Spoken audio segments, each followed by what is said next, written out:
Hey everyone, hope you guys are doing well. Today we're going to start with chapter number 3 of Spectrum for Modern History. And this chapter is like the beginning of modern history in India. Let's start with it. Alright.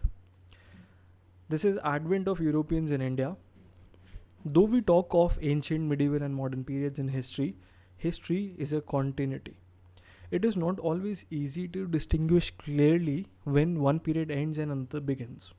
So if we think of history of modern India as beginning with advent of Europeans, we have to go back to what is generally considered the medieval period.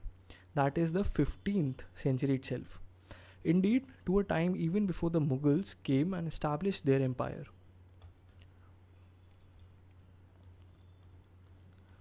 The Portuguese in India. The quest for and discovery of a sea route to India.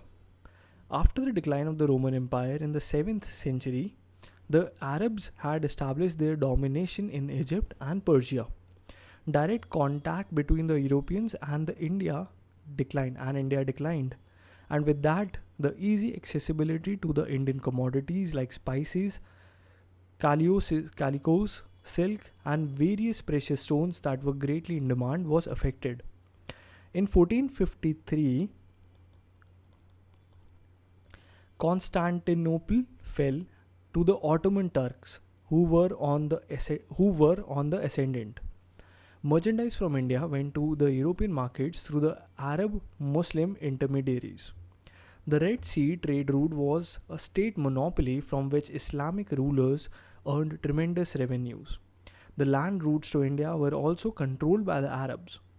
In the circumstances, the Europeans were keen to find a direct sea route to India.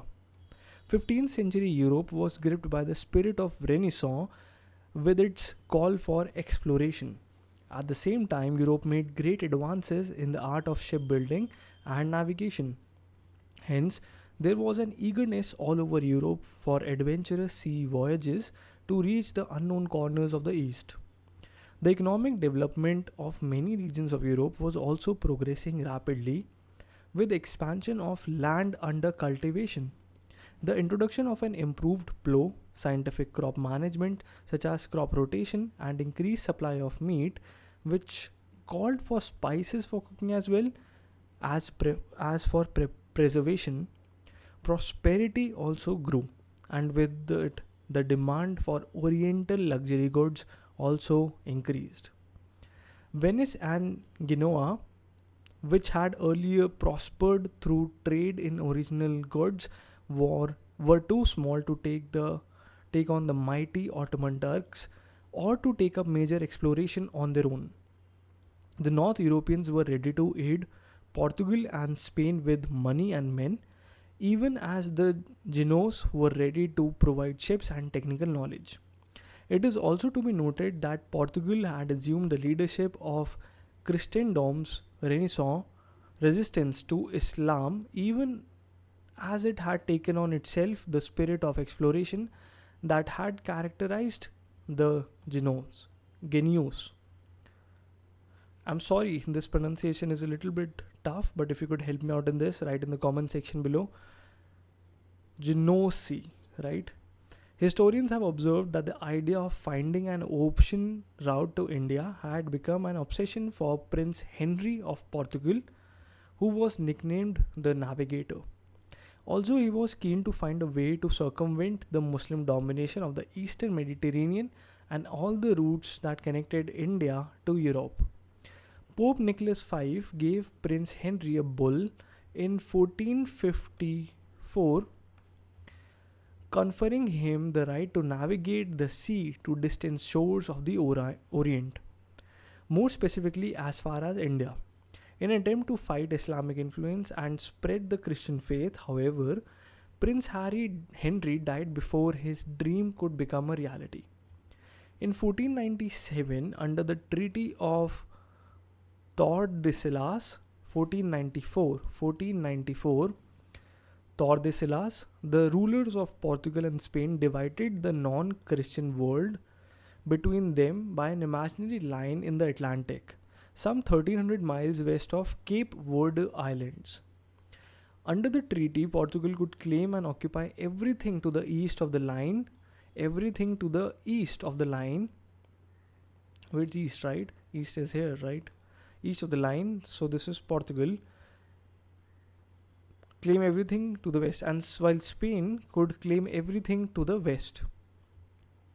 The situation was thus prepared for Portuguese incursions into the waters around India. Acha. Right. So hence Portuguese could come to the waters in India. It was 1487 that the Portuguese navigator Bartholomew Dias rounded the Cape of Good Hope. So this is Cape of Good Hope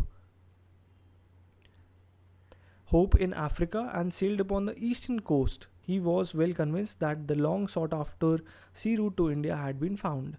But it was only 10 years later that an expedition of the Portuguese ships set out for India in 1497, 10 years after that, arrived in India in a slightly less than 11 months' time, in May 1498. From trading to ruling. I'm going to change the color of the pen, right. Vasco da Gama. The arrival of 3 ships under Vasco da Gama, led by a Gujarati pilot named Abdul Majid at Calicut in May 1498, profoundly affected the course of Indian history. The Hindu ruler of Calicut, the Zamorin, Samuthiri, however, had no apprehensions as to Europeans' intentions. As the prosperity of his kingdom was due to Calicut's position as an entrepot, he accorded a friendly reputation to Vasco da Gama. The Arab traders who had good business on the Malabar coast were apprehensive and were not keen on the Portuguese getting a hold there. For centuries, the trading system in the Indian Ocean had numerous participants: Indians, Arabs, Africans from the east coast, Chinese, Javanese, among others, but for these participants had acted according to some tacit rules of conduct, and none had sought overwhelming dominance, though all were in it for profit. The Portuguese changed that. They wanted to monopolize the hugely profitable eastern trade by excluding competitors, especially the Arabs. Vasco da Gama stayed in India for 3 months. When he returned to Portugal, he carried back with him rich cargo and sold the merchandise in the European market at a huge profit. The importance of direct access to the pepper trade was made clear by the fact that elsewhere the Europeans who had to buy through Muslim middlemen would have had to spend 10 times as much for the same amount of pepper. Not surprisingly, other profit-seeking merchants of European nations were tempted to come to India and trade directly. A voyage undertaken by Pedro Alvarez Cabral to trade for spices. He navigated and established a factory at Calicut, where he arrived in September 1500. There was an incident of conflict when Portuguese factory at the Calicut was attacked by locals, resulting in the death of several Portuguese. In retaliation, Cabral seized a number of Arab merchant ships and anchored in the harbour, killed hundreds of the crew besides confiscating their cargo and burning the ships. Calicut was bombarded by Cabral. Later, Cabral succeeded in making advantageous treaties with the local rulers of Cochin and Kannur. Vasco da Gama once again came to India in 1501. The Zamorin declined to exclude the Arab merchants in favor of the Portuguese when Vasco da Gama combined commercial greed with ferocious hostility and wreaked vengeance on Arab shipping wherever he could. His rupture with the Zamorin thus became total and complete. Vasco da Gama set up trading factory at Kannur. Gradually, Calicut, Kannur and Cochin became important trade centers of the Portuguese. We have to create a mnemonic right here, right now. So I see 3 C's, that is Calicut, Kannur Kannur, and Cochin are three centers, important trade centers of the Portuguese. So C, Portuguese are here. Gradually, under the pretext of protecting the factories and their trading activities, the Portuguese got permission to fortify these centers. The next ruler is third ruler, right? So the first one was, of course, Vasco da Gama. The second one was Pedro Alvarez Cabral. The third one again was Vasco da Gama in 1501. And the fourth one was Francisco de Almeida. Francisco de Almeida came in 1505. The King of Portugal appointed a governor in India for a 3-year term, equipped the incumbent with sufficient force to protect the Portuguese interests. Francisco de Almeida was the newly appointed governor, was asked to consolidate the position of the Portuguese in India and to destroy Muslim trade by seizing Aden, Ormuz, and Malacca. He was also advised to build fortresses at Anjadiva, Cochin, Kannur, and Kilwa. What Almeida, however, encountered along with the opposition of the Zamorin was a threat from the Mameluke Sultan of Egypt, right? Encouraged by the merchants of Venice, whose lucrative commerce was now at risk due to the Portuguese interference, the Egyptians raised a fleet in the Red Sea to stop the advance of Portuguese. In 1507, the Portuguese squadron was defeated in a naval battle of Diu by the combined Egyptian and Gujarat navies, and Almeida's son was killed. Next year, Almeida avenged his defeat by totally crushing the two navies. Almeida's vision was to make the Portuguese the master of Indian Ocean. His policy was known as the Blue Water Policy. So if the question comes, what was the Blue Water Policy? The Blue Water Policy was the Portuguese plan of becoming the master of Indian Ocean. Who devised this? Francis de Almeida. Alright, the fifth ruler who came to India, ladies and gentlemen, third is Francis de Almeida, right? Francisco de Almeida. The fourth one would be Alfonso de Albuquerque. Albuquerque, who succeeded Almeida as the Portuguese governor in India, was the real founder of the Portuguese power in East. A task he completed before his death. He secured for Portugal the strategic control of Indian Ocean by establishing bases overlooking all the entrances to the sea. There were Portuguese strongholds in East Africa, off the Red Sea, at Ormuz, in Malabar, and at Malacca. The Portuguese under Albuquerque bolstered their stronghold by introducing a permit system for other ships and exercising control over the major shipbuilding centers in the region. The non-availability of timber in the Gulf and Red Sea regions for shipbuilding also helped the Portuguese in their objectives. Albuquerque acquired Goa from Sultan of Bijapur in 1510 with ease. The principal port of Sultan of Bijapur became the first bit of Indian territory to be under the Europeans since the time of Alexander the Great. Let us read this again once more. Albuquerque acquired Goa from the Sultan of Bijapur.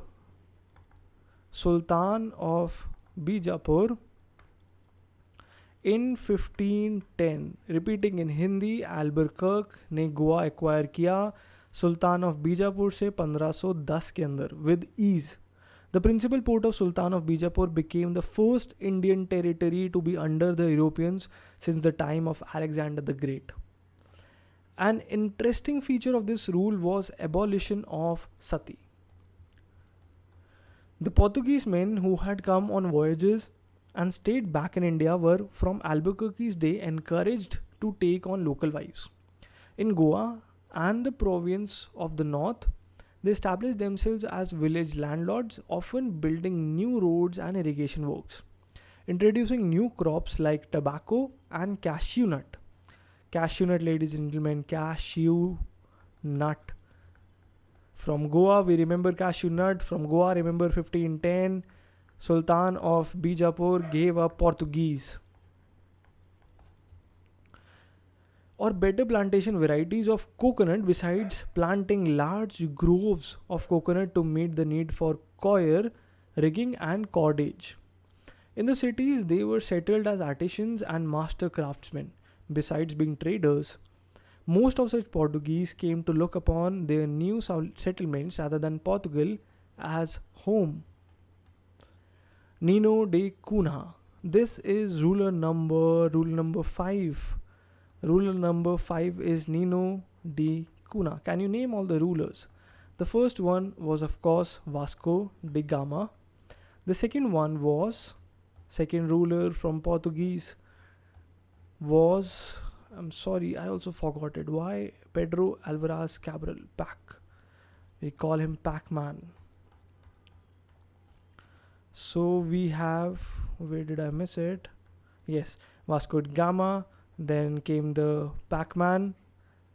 Then again third became Vasco da Gama. The fourth ruler was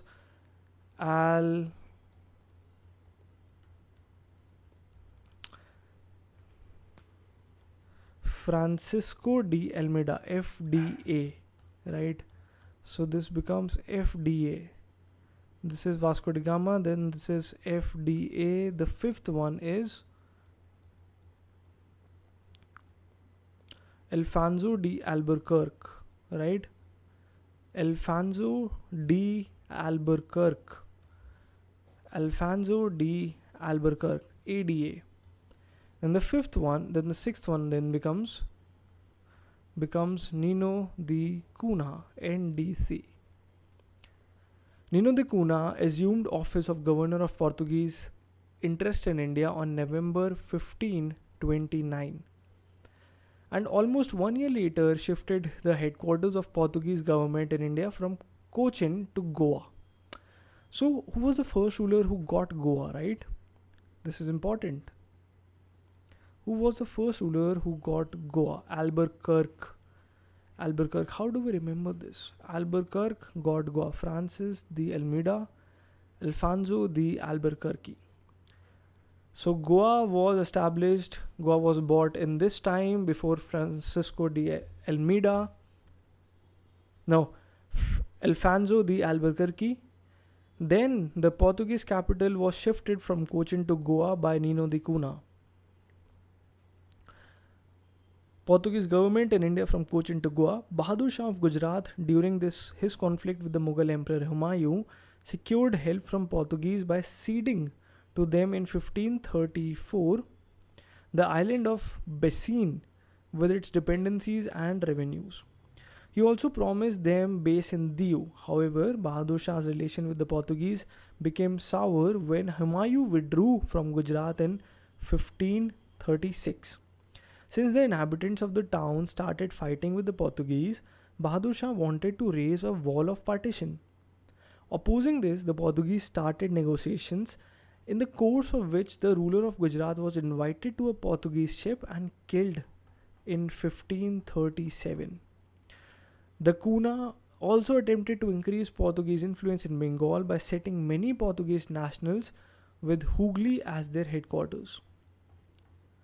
Favorable conditions for the Portuguese.